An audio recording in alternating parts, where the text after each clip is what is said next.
Maintenant que la toxine botulique n'a plus de secret pour nous, il serait intéressant de savoir quel est son effet sur notre corps. Donc tout d'abord, il faut savoir qu'elle se focalise sur le muscle.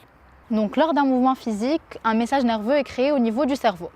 Il va par la suite être diffusé jusqu'aux muscles par les nerfs jusqu'à arriver à la terminaison nerveuse. On parle alors d'un flux nerveux. Donc ensuite, tenez-vous bien. Au niveau de la synapse nerveuse, les vésicules d'acétylcholine fusionnent avec la membrane du neurone. C'est ce qu'on appelle l'exocytose. 3 protéines rentrent en compte: la synaptobrévine, la syntaxine et la protéine SNAP. Ces protéines interagissent et s'accrochent entre elles pour pouvoir permettre la fusion et la libération des neuromédiateurs dans la fente synaptique. Ceux-ci vont venir se greffer sur les récepteurs du muscle. La véritable question que nous pouvons nous poser est: que vient faire la toxine botulique dans tout ça?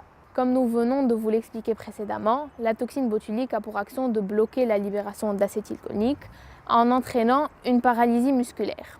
Un peu compliqué tout ça, non? Reprenons tout depuis le début.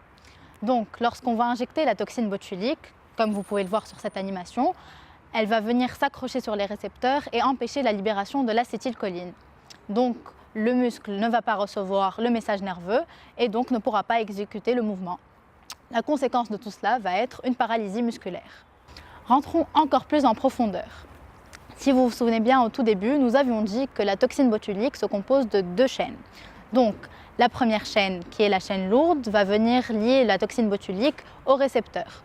La deuxième chaîne, quant à elle, est une enzyme qui va venir briser les liaisons peptidiques des protéines qui agissent lors de l'exocytose.